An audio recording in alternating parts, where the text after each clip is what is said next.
It's Around the House. When it comes to remodeling, welcome to the Around the House Pro Insider. This is where we talk about stuff from the trades.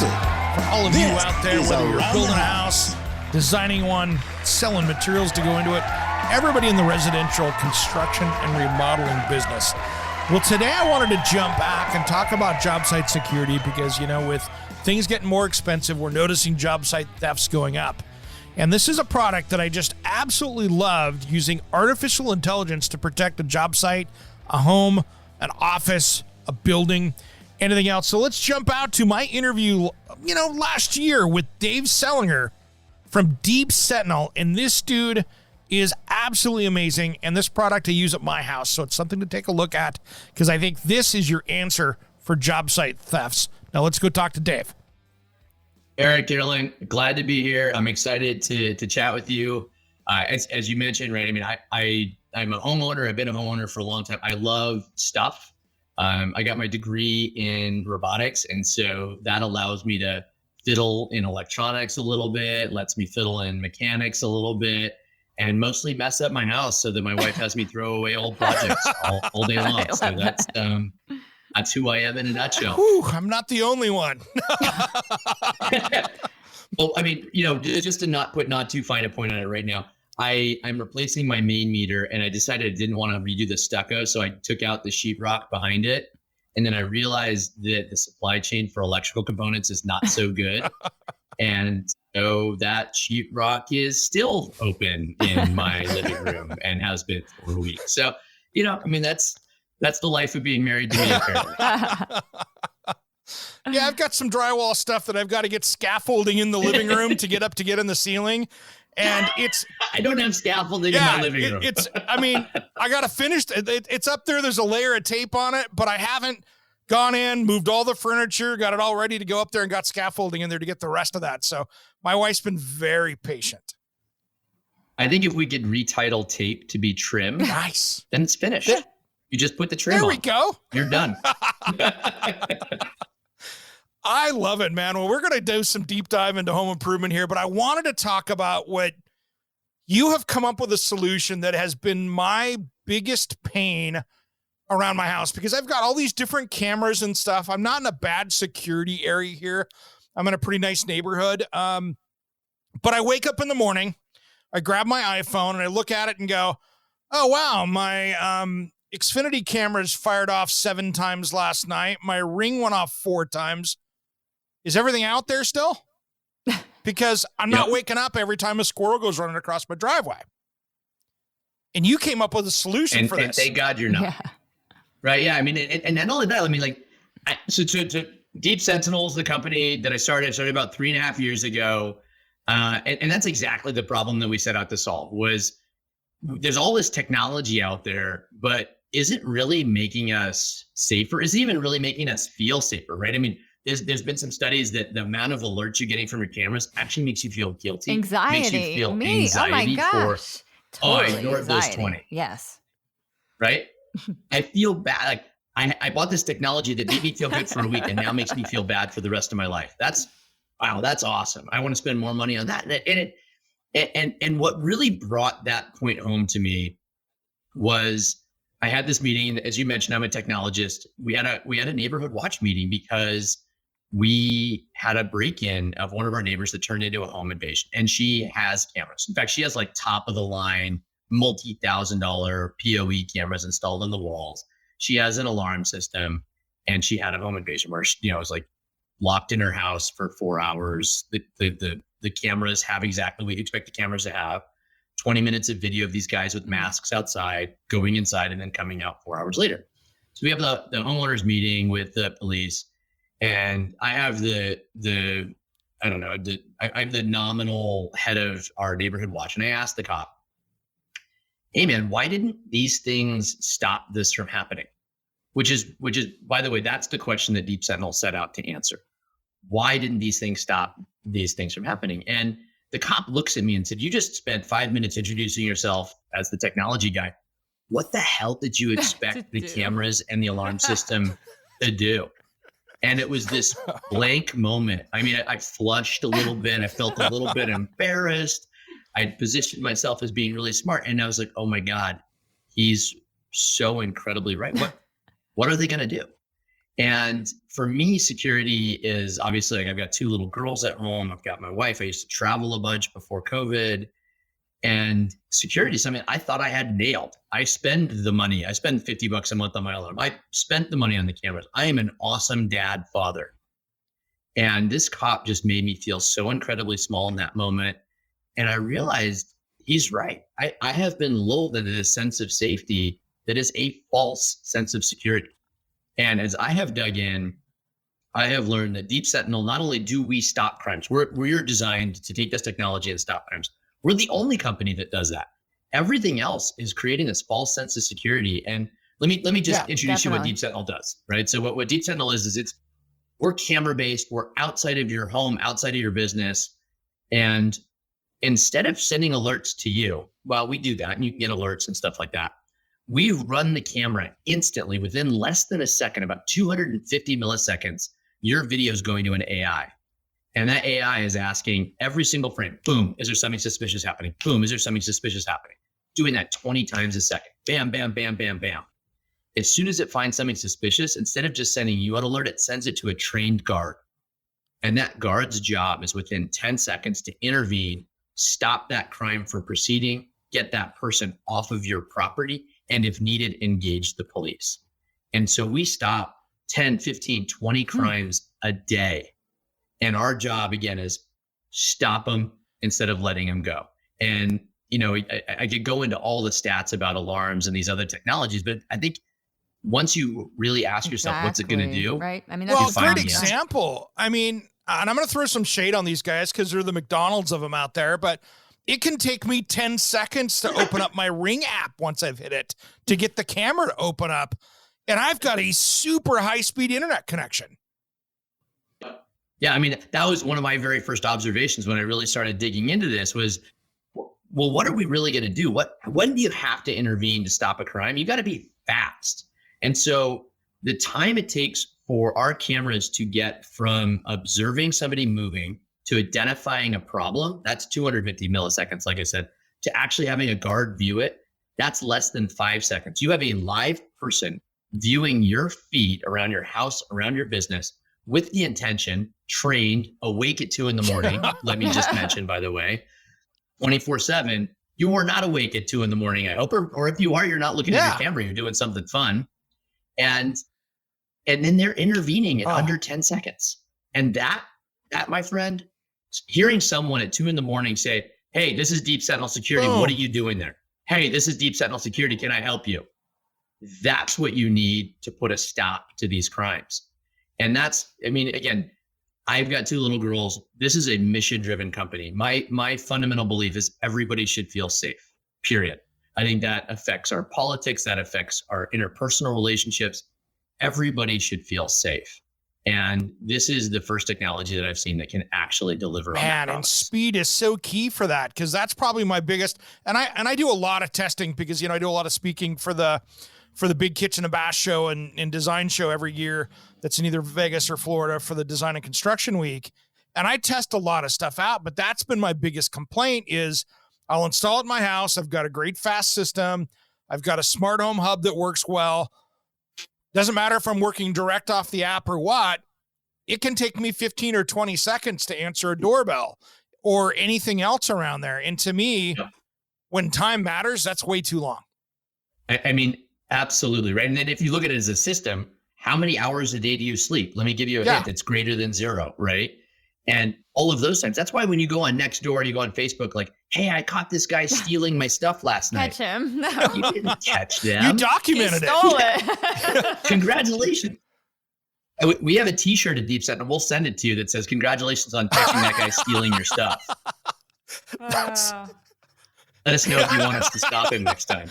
Well, that's the problem, though, is that all these camera systems, all you're doing is documenting the crime. Yep. And when you've got people in masks, you've got people going super quick through your stuff. Let's look at the trend of crime. Like, what types of crimes are actually happening right now? Certainly burglaries occur, but the majority of crimes you're seeing are mail theft, package theft, auto burglary, theft from a driveway, theft of like copper, right? For all your DIYers out there that are buying electrical, holy smokes, is copper expensive. Catalytic converters, none of these systems stop that stuff. And the whole key of the game here for us is prevention. So what do you need to do if you're a homeowner and you're like, okay, this is for me? Do you need to have a special internet connection? What do you need to do to really kind of lock in a great service with? Yeah, so I mean, we do require a real like high speed internet connection. You've got to have at least 5 megabits per second upstream, and that's because we don't care about you downloading your Netflix videos. I mean, that's cool, right? Like, go get your Netflix videos. What we care about is that video getting to a guard in less than 10 seconds, because that's what I promise you. So when you set up your system, if you don't have a fast enough connection, it actually won't even let you continue, right? It will literally stop you in the install, say, call customer care, because we promise you that we're going to stop these crimes. We need to make sure that you've got that. So you do have to have a real high-speed internet connection. But from there, what's super cool, you get this box, you get a hub that has the AI chip in it, you get 3 cameras, four batteries, you drill in 1 screw per camera, and you're done. It's like 30 minutes. If you're an experienced DIY, it's 30 minutes and you're up and running. And at the end of that 30 minutes, you're not looking at videos on your camera, you're waving to your cameras and you're hearing, hey, this is Jenny at Deep Sentinel. Thanks for setting up. I appreciate you trusting us with your business. I got you. Your cameras are set up right. I checked them all, and you look awesome. I love that. Dude, that is ridiculous. That's our magic moment. I spent literally 18 months building our first product that we shipped, and all my employees hated me by the end of it, because it was like, no, this moment, everything is a build up to the moment where they set up their first camera, and instead of looking down at their phone to see if they can see the stream, they look up at the camera and the camera says hello to them, and it's a real person. Powerful. Very cool. Powerful. That is awesome. That's the moment. And there's not another system out there that does that. Not at all, right? Like that's what we focus on, is that value prop. I mean, in fact, I was late joining you today a little bit. I'm sorry about that. And the reason was because my gas company was here to come visit me. They had knocked on my front door, and I don't get alerts actually for motion or anything on my cameras. I only get alerts when guards talk. And so I got an alert that there was a guard talking to someone at my front door. And after 1 minute, the guards will always intervene and say, hey, can I help you? And he's like, hey, I'm just the PG&E guy. I'm sorry. But what was great about that was I know I don't have to worry about it. Like, I'm not having this stressful moment. My guards are, even for people that are supposed to be here, engaging them, making sure that they're taken care of. That is amazing. And since we've started talking here, my phone has kicked off 5 different alerts. I never understood. Like, I never got into the Ring doorbell. I couldn't grasp the concept. I'm like, why do you want to know who's at your door? And with me, if you're a female and someone is at your door, I'm not going to go answer the door. So what's the point? Like, I just never got the idea of it. And this is so fantastic. Man, Carolyn, I don't want to be sexist in this comment, but I am going to talk about gender a little bit, because it's important to us. I've got 2 little girls, and I think about safety so differently having 2 little girls than I did growing up as a male. And if I've crossed the line there, I apologize, but it's true. Like, it is a different ball game. And one of our first beta testers was a friend of mine. She's a single woman, and she was the reason our guards, every day when they ended their shift, she was the reason they would be proud of their job. They would raise their hand and say, I was the person that escorted her from her car to her front door today. And it's so rewarding. I mean, that's a job that matters versus, I mean, I'll pick on ADT a little bit here, right? If you have door and window sensors and your door and window sensor goes off, the people that work in their call center, let me tell you what their job is like every day. I look at the screen, I'm going to call Poughkeepsie Police. Hi, Poughkeepsie Police. I have an open window at this address. Okay, can you tell me anything about the crime? I have an open window at this address. Is the person in duress? I have an open window at 123 Main Street. Okay, cool. Is there a crime being committed? I have an open window at 123 Main Street. And I'll tell you, you know what police do when they get that call? Yawn. They'll register it. When they have in their dispatch systems, typically they have priority 1, priority 2, priority 3, and alarm calls. And it goes into the alarm calls category because it's 95% false alarms. Cops don't want to respond. When we call, I'll give you a real call from Deep Sentinel. This is Dave at Deep Sentinel. I have a white male, approximately 6 foot tall. He's not wearing a shirt, covered in tattoos. He's banging on this door. We've asked him to leave 5 times. The homeowner is inside. He's armed and he's scared for his safety. That guy in tattoos, he was in handcuffs. This wasn't police or something. There you go. In handcuffs 2 minutes and 15 seconds later. Boom. And every single police department, every one of your buddies and friends that are cops, they're going to tell you that's the call that I'm going to respond. I'm going to flip my lights on. And if I am doing something else, I'm pulling someone over and giving them a ticket. It's their lucky day because I'm gone. It's amazing. You can do that with that. And I mean, the technology's there, and I'm kind of laughing because you're the only one that's figured this out. In my house that I'm in now, I had ADT installed in here that was probably 1980s. And I tell you, 45 minutes with wire cutters and cleaning it all out. And, you know, I got $7 worth of wire at the recycling place when I went there. But I'm like, yeah, no thanks. This isn't going to work for me. I'm going to play devil's advocate. Do you mind if I do that, Dave? Okay, so if you have how the system works, how are you directly connected to either the 911 system or the police system? And then, so say we went through this with the flooding, right? We had a natural disaster here. I'm in the Northeast. We had massive flooding, and you had all of these emergency alerts going off. And the problem was that we had people who actually died on the roads. I'm just using the roads as an example, but who died on the roads during floods because the system was so overloaded with calls that people couldn't get through. And so I'm just adding this as I'm just curious to know how your system's designed, and then what do you do if there is an influx of all these calls? Like, can you get through? Does it help to have, I'm sure it does, making the call, et cetera? Yeah, so I'll answer that in 3 different ways. Right, the first one is we stop and do not escalate to police 95, 96, 97, 98, 99% of crimes. Most criminals go into a situation, you'll see them. Go to our YouTube channel, by the way. Go to the Deep Sentinel YouTube channel. You'll see this day after day, second after second, hour after hour. Most of the time when we say, this is Deep Sentinel Security, I see you, I need you to leave the property right now. They're just like, they freak out and they go. And that's because criminals are of the mindset, maybe I'm going to get caught. Maybe I'm going to get caught. And as soon as they hear that, this isn't a siren usually. It's a person addressing you personally to prevent the crime. And so that's first and foremost, one of the things that, and I'll get into why cops love us in a second, but that's because we don't have to call them. Most of the time we're stopping things. That's great. And by the time we call the cops, this is the second thing, we have a reason. We've told them, this isn't a stranger that I'm not sure of. He's in my backyard and it's a little bit suspicious. I've asked this person to leave 5 times. They're known to me and they're causing a threat. That is a call that when police receive it into their system, they prioritize it according to the information that they're receiving. And then the third thing is just a tactical bit. We tie straight into 911. When our operators are calling, we call straight into 911. We don't call into the non-emergency line. We call straight into the emergency line. We partner with one of the companies that actually runs the 911 infrastructure for almost all the police departments in the country. So it's not like we quote unquote hop the queue per se, but we tie right into the places so that when speed is of the essence, we're there. The last thing I would add is, again, let's contrast that with our alarm company. So, I brought up ADT. We'll keep picking on them because they're easy. They're the McDonald's, right? A lot of people, they believe that their alarm company has a special relationship with their police department and they're going to respond quickly. That is the general belief. It's a marketing ploy. In fact, we did a study and we did a poll of homeowners to get a sense of when do you think the police are going to respond? Most people thought it was less than 5 minutes. Sorry.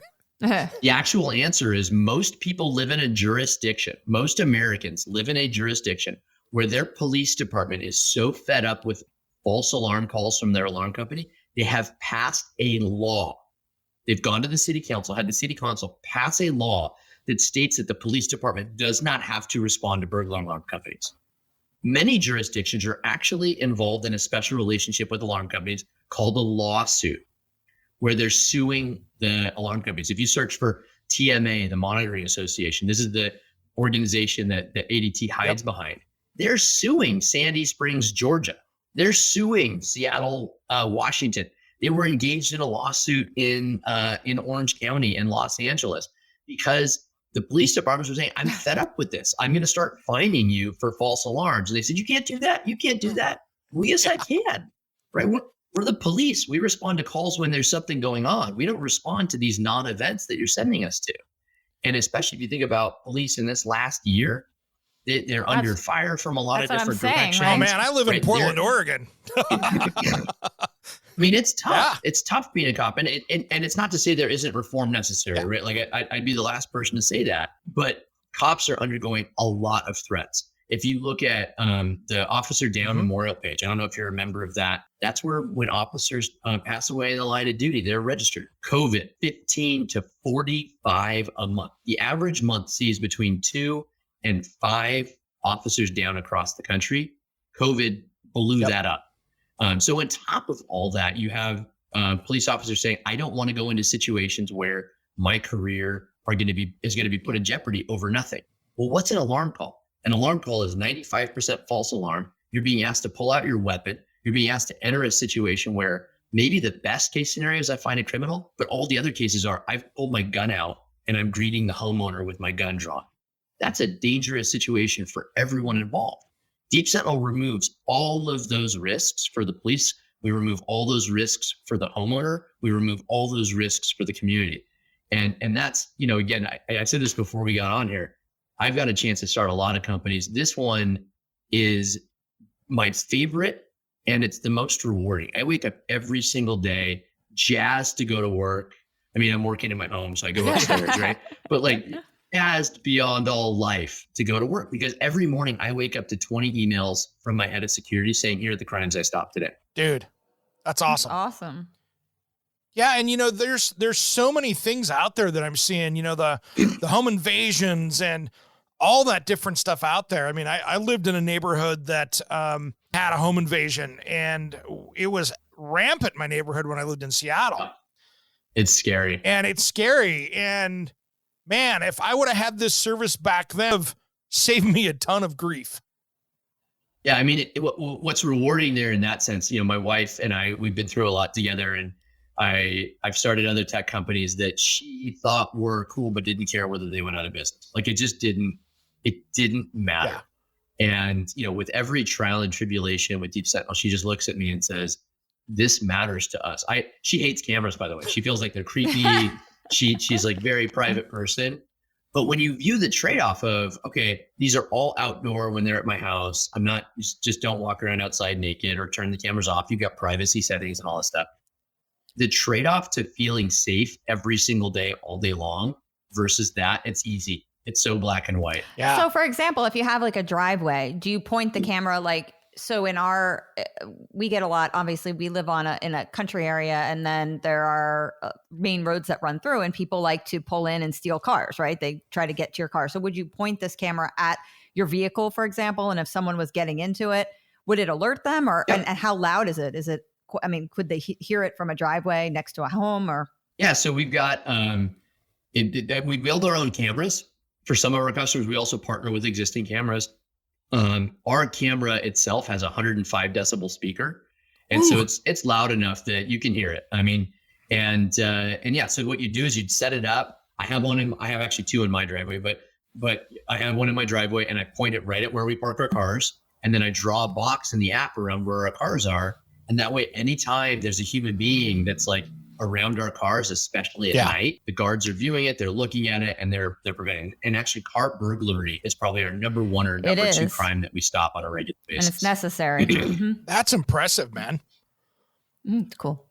It's great. I mean, I will say one thing though too is you get a view into people's lives. I got this call. We had a guy that was reviewing it, right? And he's a professional reviewer, kind of like yourself, not as prolific by a good long stretch, but he's a professional reviewer. And he calls me at 9 o'clock in the morning and says, dude, you will not believe what just happened. Your guys just prevented my wife's car from getting stolen. And he has a Maserati, and she left her keys to her Maserati in her unlocked Maserati. Full stop. I do that. Really? I do that with my my that drives me Jaguar. insane. Not to be, I've got a very nice Jaguar, and I get lazy sometimes, and I will leave my keys because it automatically. That's why I'm asking you. Wow. And that's the thing. You get a view into this, and you're like, oh my God, people leave themselves so exposed. And he's like, Dude, you'll not believe it. You guys set off the siren 10 seconds into the car theft and you saved it. Wow. And you know, I mean, it happens. Like my wife does too. I'm sure I do from time. I'm pretty anal retentive though, so I don't do it very often. But you're blown away at how often these crimes of convenience are very much enabled by our view that I live in a safe neighborhood, so therefore X. You think you're out on right? so many acres, and like, you know, I've got a pretty large property, and I'm like, who's coming out here to steal my car? And then you hear, oh my God, someone up the street, their car got stolen. I'm like, what do you mean? I'm out in my car. I leave everything out there. I'm ready to go. And that's the thing that I like that we provide, right? Is like you can continue to kind of live in that sphere bubble. Where you're like, I don't need to live in fear all the time. And so for my house, I have a gate on the side that isn't locked, and it's by our bedroom. But what I do is I put 2 cameras. I put one in front of it, pointed at the gate. So if somebody's kind of messing with the gate, trying to get in, it catches them on the way in. And then I put one inside of our property, pointed at the gate. And that way I do feel safe, right? I don't have to sit and worry about locks and things like that. I live my life, and I know that it's these guys' job to intervene in 10 seconds if anything's going on. And then again, like if something does happen and they're unable to de-escalate it, I get a call. You get a call within 15 seconds. See, Dave, you do more than just keep us safe. You let us live. That's even better. Dude, I like you're that. You're our new spokesperson. Dave lets us live. That's awesome. That's awesome. Well, I want to ask you about some of these DIY projects you got going on. We'll take a sidebar on this for a minute. Sounds like you got the gas company out there. You got power you're doing. You got a project going. I have a lot of projects going on right now. My favorite project space is my RV. So I've got a Fiverr. Nice. And I think that the reason I like the Fiverr is just everything's pretty simple, right? Your plumbing system's pretty linear. Your electrical system's pretty linear, and you can kind of mess with it without burning your house down too often. And so that's where I do the most. I do a lot of just like the hacks and stuff like that, add storage here, do things like that. That's definitely, I will park my Fiverr in our driveway and live in it for a week, not because I have to, just because I can. That's awesome. My safe man cave space. Right now, I've also got our backyard. We just finished putting a pool in. I'm building an outdoor kitchen and a pavilion. And that's what the gas is here for the pool heater. And I'm putting some gas heaters in there. And then what else? What else have I done recently? And then I've got a bunch of DIY projects in here. You're in my office right now, where I've got a bunch of Star Wars stuff. Probably my favorite DIY project in here. I don't know how many people are actually be watching, but I'll show it to you. Show it. We'll describe it for the people listening. There. That is my BB-8. I just saw BB-8. So when the first Star Wars previews came out, I'm not a big fan of all the new movies, but I do like those ones. But as soon as I saw BB-8, I said, "Oh my gosh, I need to build that." So before they were out on all the websites where you could do it, I just said, I'm going to figure this out. I'm going to stop my life for a couple weeks. I grabbed a bunch of Raspberry Pis and H-bridges and stuff like that, and I built myself a gravity-driven BB-8. That's cool. And that's kind of my life, and that's where my family misses me for a couple weeks at a time. Well, Dave, I got a question for you, off topic, but what do you think about Boston Dynamics and some of those guys are doing with robotics? So cool. I can watch those videos all day long. It's a little creepy. The dogs dancing, and so I got my degree in AI and robotics, and the AI side of it's where you're like, ooh, wow, that could really do some damage to the universe. But the mechanical dynamics of what they figured out, how to walk, how to maintain balance in a bipedal motion, it's really, really incredible. I mean, if you go back 10 years, there was a robot called the Honda Human. I don't know if you remember that one.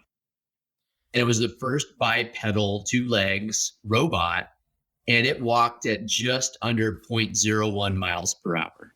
And it was considered this, oh my God, right? Like revolution. And then you watch Boston Dynamics, like I'll run at like 15, 25 miles an hour, cutting through corners, up and down rocks, running through rubble, slipping and falling and getting back up. And you're just like, that was 10 years between there and there. Oh my gosh. And I mean, we live in a marvel of technology like that. Like we just had the first flight of purely non-astronaut tourists go up into space. And that only made the news cycle for like an hour and a half. Right? Right? Isn't it crazy? Are you kidding me? Yeah. I mean, yeah. And somehow they got to fit William Shatner's ego inside a spaceship and have the power to put that into outer space. That's amazing. Well, obviously they left some of it in space because when he came down, he was pretty humble in his speech. I love that. Yeah. And I think the hard part was once they got enough thrust to lift his ego off of the planet, I think it just carried so much inertia, it just kept going, and it's halfway to Mars right now. Just You passed guys are Mars last mean. week. Aw. Yeah, I mean, that guy, wow, that was amazing to see him come down and be, at a loss for words, first and foremost, and then to speak so humbly about the experience. It was amazing. So I had fun that day when he did that because I was impressed, and I love throwing shade at Shatner just because it's low hanging fruit on that. I pretty low bar. I threw up on Facebook a video of him doing his chant of, how he did those spoken word albums of Rocket Man. Yes. Familiar, not proud. Yeah. But if we sent him into space to represent humanity, it'd be like bad moment for all of us. There's better. There's better. You guys, the guy's 90 going to space. I mean, this is incredible, right? Like you said, I mean, but that's he's amazing. 90. That God part's bless him. I mean, really I'm ridiculous. lucky I won't be in a walker when I'm like 90. Like, how many G's was it? It was 6 Yes. G's. Is that A right? lot. it's like break a hip just going Oh, up. You know man. what I mean? Like, seriously, he's 90. Can you imagine back 30 or 40 years ago going, all right, hey, Buzz Aldrin, in 40 years, we're going to put William Shatner in space. Yeah. I would have loved to seen what that reaction was, right? And Buzz would say, I wish I had my flight suit on so I could just pee in my pants. Exactly. Right now. That's what he'd say. That's so funny.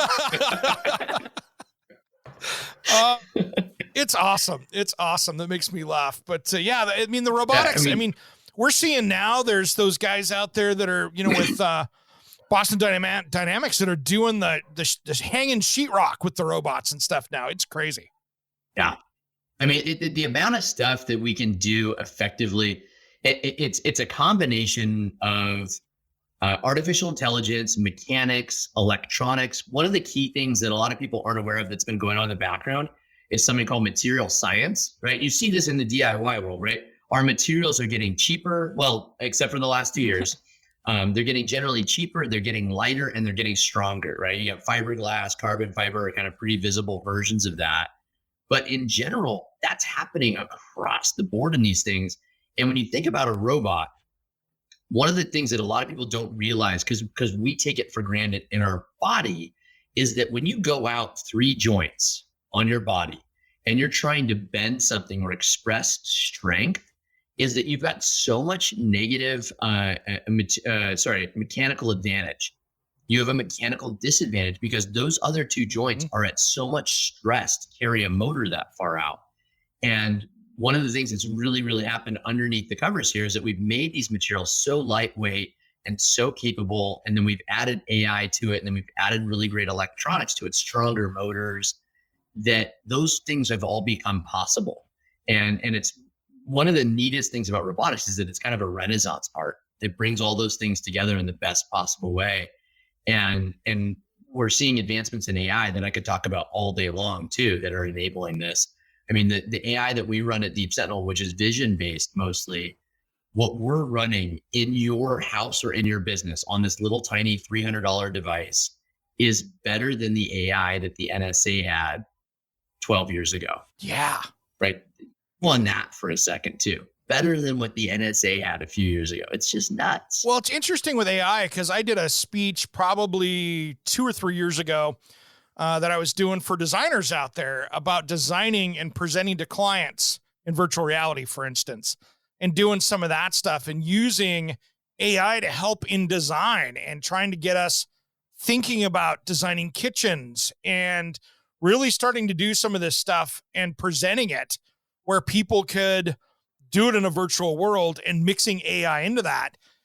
It didn't get received really well because, I think people weren't ready for that. But I think when we're getting into building design and all of this other stuff, I think there's a lot of different things with technology that are going to change how we do things moving forward? Well, I think we as a population are getting more comfortable with different types of AI. You've got like Amazon's recommendations that I think people now take for granted. They don't feel they're creepy. Whereas 20 years ago, that was one of the technologies I worked on when I was at Amazon. People thought that was super creepy at the time. That's why, and it was an invasion. I feel like there is this negative connotation when people think about AI. So, from your perspective that you know it so well, what do you feel like? What are some legitimate fears that people have? Like, I guess, what do you see could be potentially, a downside to AI? And then, of course, what do you think is the biggest potential on the upside? Yeah, I mean, I'll talk about the two big ones that people talk about. The first one is like the AI gets so smart it launches a nuclear attack on us, right? And I saw that movie. And that's, I saw that too. Yeah, exactly. I've seen a lot of those movies, right? And that one's definitely something that I think is front of mind for a lot of people. That said, though, I think it's also pretty controllable, right? Like, don't ever put those things into the same systems, right? And so that one I don't worry about too much. The other one is just that it becomes sentient and kind of surpasses us in our capabilities. I would be more concerned about AI taking over menial work for us, right? You mentioned hanging up sheetrock. And what I worry about more is like drivers, right? I mean, driving is a huge part of what keeps the American economy going. It provides great jobs to a lot of Americans. And I think we got to be prepared for the time when our automated driving is going to be better than human beings for a lot of these tasks. And so that's the one that I think about the most, is really, how do we change our economy? How do we up-level and retrain our population so that we can deal with these things that I don't think those trends are stoppable, right? Because if we don't build autonomous cars, I'll tell you, China will, right? And they're going to have a huge advantage over us. And then our goods are going to be too expensive. And then our services are going to be too expensive. We're just going to start importing more stuff from China. And that's the last thing I want to see us doing, right?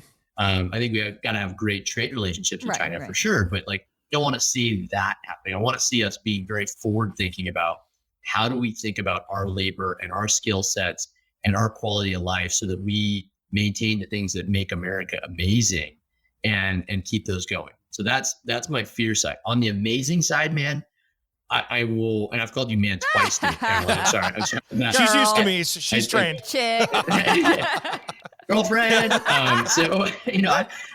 There are a bunch of things that are really amazing with AI right now. The one that I think is the most life-changing, there are two. The first one is vision, and that's what we do at Deep Sentinel, and the ability to interact with all these videos and images that we see, and not just do simple things like saying this is a person or this is a dog, but identifying things like, hey, I think this is a theft. I think this man is assaulting this woman, or this man is committing a crime. And I think those are things that are on the possibility set in the next 2 to 3 years. And we're already starting to do experimentations on that. We're doing a pretty amazing job of seeing what that can do. The second one is as it relates to healthcare. And there are huge unsolved problems: cancer, the heart issues, ingrained genetic problems. And obviously these have negative sides too, as well, in terms of genetically modifying things. But Google just released an AI about 4 months ago called AI AlphaFold. And AlphaFold has figured out a way to solve a genetic problem. Eric, you mentioned VR, that we've tried to solve in VR for about 25 years and we failed. And AlphaFold is able to figure out how genes turn into proteins. Ooh. And that means that you can start figuring out which are the wrong genes that are making this protein that's causing cancer, which are the wrong genes that are allowing coronavirus to spread inside of our body. And so it's unlocked this entire field of personalized medicine and solving for problems like genetic diseases, whether they're ingrained or cancer. It is amazing. So as a healthy home expert, right, my job is to go and investigate homes and find out all these toxicity, from contaminants to radon to mold to, I mean, it's endless, right? So it's like, if I could have something in a home that monitors, right? We talk about these sensor monitors all the time. And, I've dealt with overseas in China and creating these sensors, and these sensors just stink. They're not reliable. They can't think for you. The guy cuts the grass and all of a sudden everybody's like, oh, VOCs, my VOCs are up. I'm like, well, somebody cutting the grass, like we need that piece to work with the sensor, right? To tell them, hey, it's okay. The grass cutter's there. Hey, it's okay. Your wife just sprayed Lysol in the house. Like that's why these levels are slightly elevated. So I see so much potential with healthy homes, because that's where Eric knows that's my passion. That's my business for 25 years, getting people to really understand what a healthy home is. And I could see where that information that you provide could be really useful. Oh my gosh, right? I mean, we've been joking around as a population with, late night TV commercials about fixing these healthy problems and, using whatever home remedy to fix that. This is real, right? This is actually unlocking the human chromosomes and figuring out where do these proteins come from? How can I maybe, instead of applying a broad-based steroid, which is how we solve almost all problems of our autonomic system, which is horrible, by the way. You're also shutting down all of your resistance to diseases, by the way, when you do this. Really. Immunocompromised, Tiny detail. Now we can be much more precise. We can say, here's the problem, and here's the gene that we need to shut down, and here's how we can shut it down. And here's how we can use your own genes to help shut that down. Like the ability to actually unlock very specific points in our body that are getting exposed, or problems in our food. Oh my gosh, like don't get us started there. We already mentioned McDonald's, but like you don't have to click very far there to figure out what's going on with your food there. I mean, all those things become really amazingly possible with this next generation of technology. Well, you think about it in your refrigerator, for instance. We're not far away from you walking up and touching the front of your refrigerator door and it knowing what's in the refrigerator and telling you what things you have in the refrigerator, what are your cooking options for what you have, and turning the stove on behind you and the range hood on and starting the process or starting the oven, knowing what's in the refrigerator. That's cool. I like that. I mean, and if you look at like healthy living, right? I mean, you have to be the biggest believer in this. Convenience is really, really important. My dad has diabetes, and the reason he eats sugar every day is because he loves dried fruit, and it happens to be right there. And he'll eat healthy if it's easy, but he doesn't. And so we've got to, I think, bringing intelligence to making our lives safer, more convenient, healthier. That's where I think we can just make a huge dent in the universe. And I think on a side note too, I mean, we're pretty close, it seems, to helping people with spinal cord injuries and things like that, where we can, work around some of those damaged areas in our spine, where we're going to see people in wheelchairs are going to be pretty rare compared to people out there starting to get back into physical therapy and actually get back into walking. I hope so. I sure hope so. Right. I mean, and when you look at the body too, I mean, it's so complex. I would hope that eventually, and I don't know where you guys sit on this one, but that we figure out how to integrate the different types of being healthy, not just Western medicine, inject drug and like drown it out. Amen to that. Which, by the way, brother. is amazing. That stuff's amazing. Yeah. Like, let's not get that wrong. But it is not going to solve our ills. We need to get in front of these things. We have to live in healthy spaces. We have to live in a space where we take care of our bodies. And the more tailored and intelligent that can be for us, man, I'm a big believer in that. I mean, and let me just be clear though. I think Western medicine is amazing. My dad, that I just mentioned, he had a heart attack 2 weeks ago, and it was a life-threatening heart attack. Like he would be dead if that had happened 30 years ago. And because they were able to identify the heart attack at our driveway, they had the stent and the surgeon waiting for him at the hospital. By the time my mom got the diagnosis, he was in recovery, and he's recovered fully because of that. 0 heart damage. Wow. 40 minutes from heart attack. So like, look, I appreciate and I'm a big believer in Western medicine. I just know that it doesn't solve all these other problems. It doesn't solve everything. And that's what, as an indoor air quality professional for 20 years, we've been talking about COVID-19. You can imagine what my plate has looked like for the last 2 years of my life.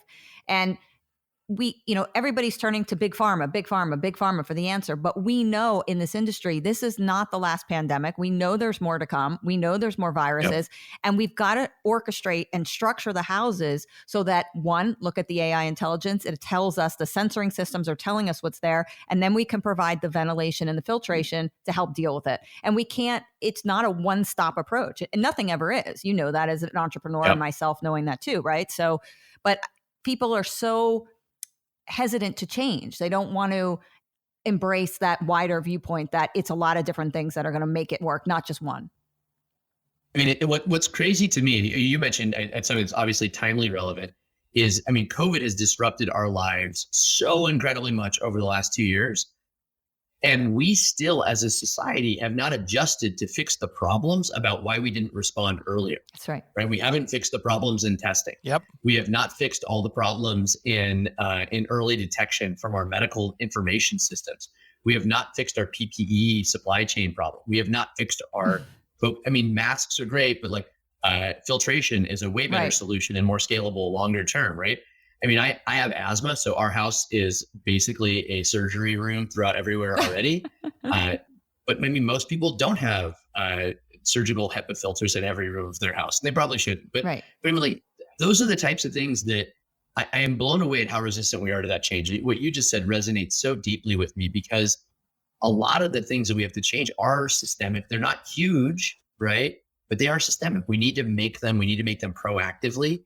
And we have to start being able to prevent these things and detecting them early. Yeah, it's kind of incredible. Like if you just look at cholera, and not to go off on this, but cholera was a perfect example. When we were combining our wastewater with our drinking water, we had disease, right? So what did we do? Turns out. Right?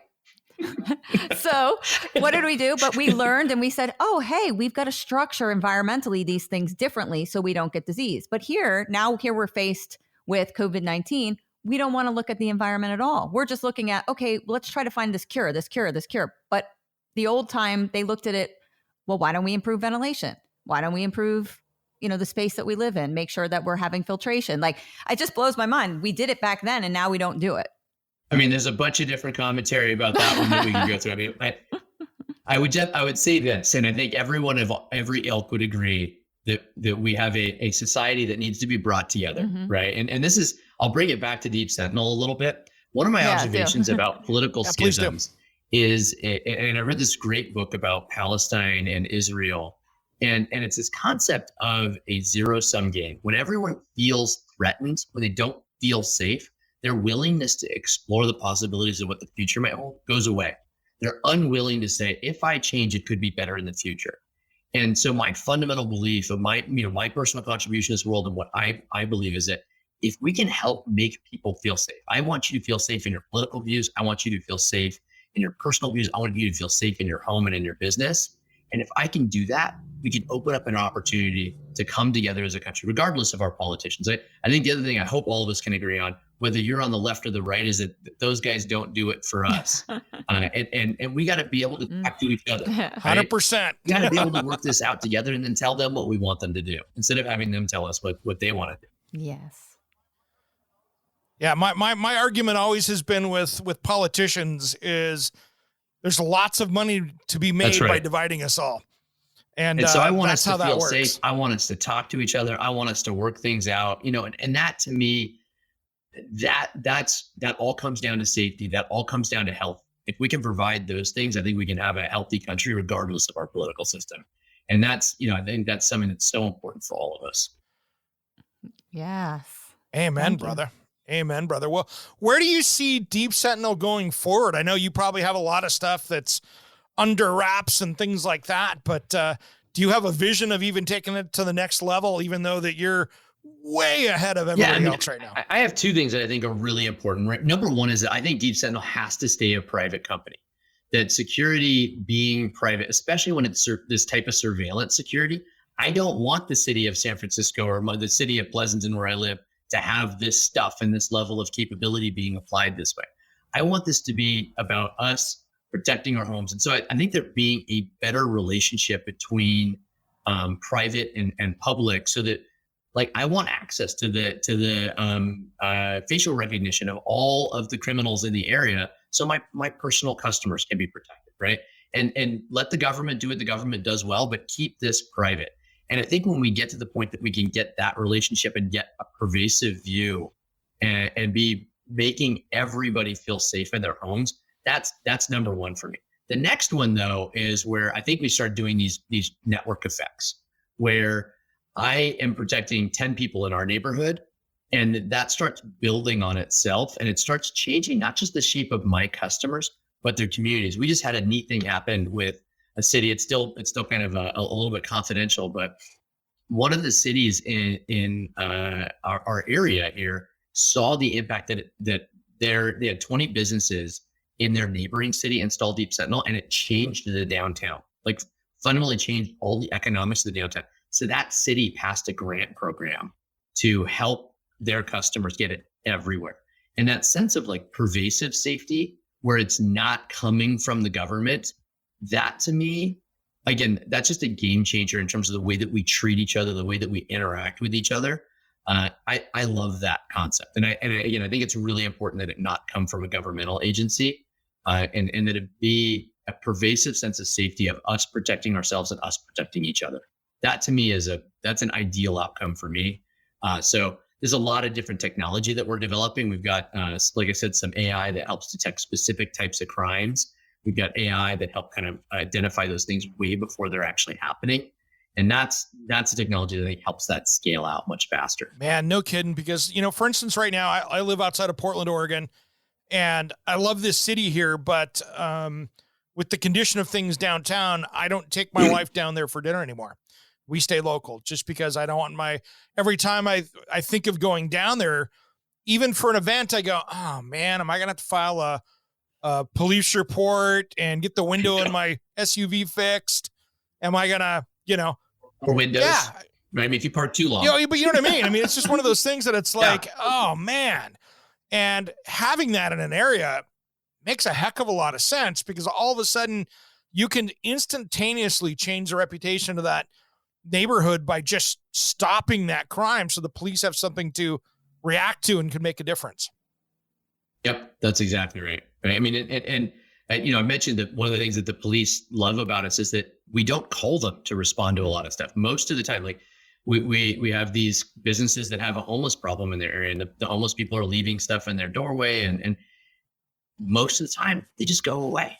Right. And it's cleaning up the neighborhood without having to use force and having to use this highly contentious confrontation to resolve it. Where, just to be frank, right? Like if I were a cop, I'd be bringing my gun to that. But if I'm the other person, like I don't want to have somebody with a gun dealing with me just moving off of a property. And so it's a win for everyone that the community is not having to have that type of a confrontation at all. And I think the more and more that we can do that by doing prevention instead of reaction, man, just things get better and better and better. Man, no kidding. No kidding. Well, Dave, is there anything that we haven't talked about today that you wanted to touch on, man? Because this is good stuff. No, we grabbed everything. I could talk about all my DIY projects, but then my wife would probably listen, and then she'd find out about them and they'd be done. So we'll have to. The last thing we want to do is add on to that honeydew list that is already probably pretty long, like everyone's in the United States right now. Yeah, it's not too bad. I mean, I got it down from 400 pages to 350. Dude, nice. Yeah. I'm jealous. I am jealous. So where's the best place for people that have listened to this going, I got to get this? Where's the best place for them to go? Well, certainly you can go to our website, which is deepsentinel.com. But my favorite place to share about Deep Sentinel is our YouTube page. And that's because it's just legit videos. Every single week, we produce a video of some of the best crimes that we stopped that week. And they're all 100% real. Nice. That's right. awesome. And these are the things it's like watching cops, if you Eric. own a ring, you're like, I wish I could do I that. can go on there and just watch cops all day. That's great. It's real. We have people that have watched all of them. Let me just be clear. But that's why, and it's real. It's not, none of it's made up. None of it's no dramatic or dramatized. sensationalism. It's real dirt. Just stop these crimes. Get these people away from my property. How cool is that? How cool is that? Dave, thanks for coming on today, Thanks, man. Dave. You are always welcome back on Around the House. This has been a great time with you today. Yeah. Thank you, both of you. It's been a blessing and very, very fun. I'm Eric G. And I'm Caroline B. And you've been listening to Around the House. Thanks for listening to the Around the House Pro Insider. We'll see you next time.